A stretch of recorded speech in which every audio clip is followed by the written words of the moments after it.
کہ میرا اللہ کہہ رہا ہے میرے محبوب میں آپ کو اتنا دینے والا ہوں کہ آپ کو بھی نہیں پتا جو میں نے آپ کے لیے آپ کی آنکھوں کی ٹھنڈک کے لیے تیار کیا ہے. آپ جانتے نہیں میرے محبوب کہ آپ کا رب آپ کو کیا دینے والا ہے.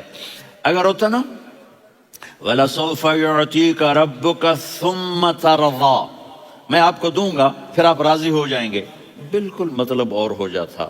فَتَرْضَىٰ فَتَرْضَىٰ، میں فا کا مطلب سمجھانے کے لیے قصہ سناتا ہوں. کسی کو جب اس کی سوچ سے زیادہ ملے تو وہ کیسے اس کے ایکسپریشن ہوتے ہیں. پشاور میں ہماری جماعت، میرے ساتھ عرب رائل فیملی کے نوجوان، ایک پٹھان مانگتا ہوا آیا، خدای دا پارا خدای دا پارا خدای دا پارا، اللہ کے نام پہ دو. اب یہ 84 کی بات ہے. تو آ کے گاڑی کے ساتھ ایسے لگ گیا، خدای دا پارا. اب وہ سوچ رہا تھا یہ گاڑی والا 1 روپیہ دے گا، یہ زیادہ زیادہ 5 روپے دے گا. اس زمانے میں 4 آنے 8 آنے روپیہ بہت کم دیتے، 5 روپے. وہ بڑی گاڑی تھی، وہ تو خدای دا پارا خدای دا پارا اللہ کے نام پہ دو. تو وہ شیخ جو تھے اس نے جیب میں جتنے پیسے تھے سارے نکال کے اس کے ہاتھ پہ رکھے. اب آپ ایکسپریشن سے سمجھنا، خدای دا پارا خدای دا پارا خدای خدای خدای. اس نے دوڑ لگا دی. میں نے کہا شیخ پتہ یہ کیوں بھاگا ہے؟ پورے مہینے کا راشن اس کو مل گیا. اور دوسرا اس کو یہ شک ہے کہ شاید غلطی سے اتنے دے دیے باقی واپس نہ لے لے، تو وہ بھاگ گیا ہے.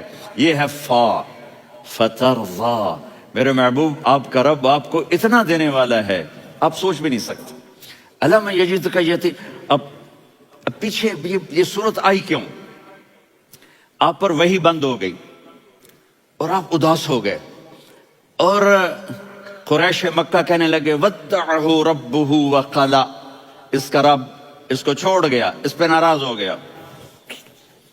غیروں کی بات بری بھی بری لگتی ہے، اپنے کچھ کہہ دیں تو ایسا لگتا ہے جیسے خنجر لگ گیا. تو حضرت خدیجہ نے کہہ دیا یا رسول اللہ، اللہ ناراض تو نہیں؟ بس یہ سننا تھا کہ آپ کا دل مٹھی میں آ گیا. اور اسی وقت جبریل ہانپتے کانپتے آ گئے. والضحیٰ، اللہ اکبر. دیکھو مثلا میں فوزان پہ ناراض ہو جاتا ہوں تو وہ مجھے آ کر میرا ایکسپریشن دیکھتا ہے نا، کہتا ہے مولانا اللہ کی قسم میں آپ پہ ناراض نہیں ہوں، مولانا اللہ کی قسم آپ کو شک پڑ گیا، آپ کو یاد نہیں ہم نے آپ کو 2 سال پہلے بلوایا، اس کے اگلے سال بھی بلایا، ابھی بھی بلایا، اور آپ کو اتنا پروٹوکول دیا، بھلا میں آپ پہ ناراض ہو سکتا ہوں؟ ٹھیک ہوگی بات؟ یہ فوزان سمجھ میں آ گئی بات. اب اللہ تعالیٰ کہہ رہا ہے میرے نبی مجھے قسم ہے دن اور رات کی، مجھے قسم ہے تیرے علم اور تیری چادر کی، مجھے قسم ہے تیرے چہرے تیرے خوبصورت بالوں کی، میں نے تمہیں نہیں چھوڑا. کیسے؟ علم یجد کا یتیما فآویٰ، آپ کو یاد نہیں آپ یتیم تھے، میں نے آپ کو ٹھکانہ دیا. ووجدک ضالا فہدیٰ، آپ کو یاد نہیں آپ کو یاد نہیں آپ میری تلاش میں تھے، میں نے آپ کو اپنا آپ بتا دیا.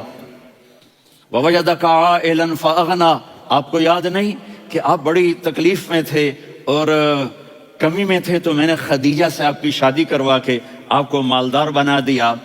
اگلی صورت بھی اسی سے جڑی ہوئی ہے. الم نشرح لک صدرک، میں نے آپ کا سینہ کھولا، بھلا میں ناراض ہو سکتا ہوں؟ ووضعنا عنک وزرک، میں نے آپ کے بوجھ ہٹائے، بھلا میں ناراض ہو سکتا ہوں؟ الذی انقض ظہرک، وہ بوجھ جنہوں نے آپ کو دوہرا کر دیا تھا میں نے وہ بوجھ ہٹائے، بھلا میں آپ پہ ناراض ہو سکتا ہوں؟ ورفعنا لک ذکرک، اور میں نے آپ کے نام کو بلند کر دیا، بھلا میں آپ پہ ناراض ہو سکتا ہوں؟ انا اعطیناک الکوثر، ہم نے آپ کو جنت کی چابی پکڑا دی، بھلا میں آپ پہ ناراض ہو سکتا ہوں؟ پھر آگے اللہ نے نصیحت کی فَأَمَّا الْيَتِيمَ فَلَا تَقْهَرْ وَأَمَّا السَّائِلَ فَلَا تَنْهَرْ وَأَمَّا بِنِعْمَةِ رَبِّكَ فَحَدِّثْ. تو میرے محبوب آپ یتیم تھے، کوئی یتیم آئے تو اب آپ نے اس کے ساتھ وہ کرنا جو میں نے کیا. میرے محبوب آپ میری طلب میں تھے، آپ سے کوئی ہدایت طلب کرنے والا آئے تو آپ نے وہ کرنا ہے جو میں نے کیا. اور میرے محبوب میں نے آپ کو ایک مالدار گھرانے میں شادی کروائی تو آپ بھی اپنے رب کی نعمتوں کو لوگوں کو بیان کریں. اس صورت میں اتنا خوبصورت تناسب ہے. پیچھے چلو، ما ودعک ربک وما قلی.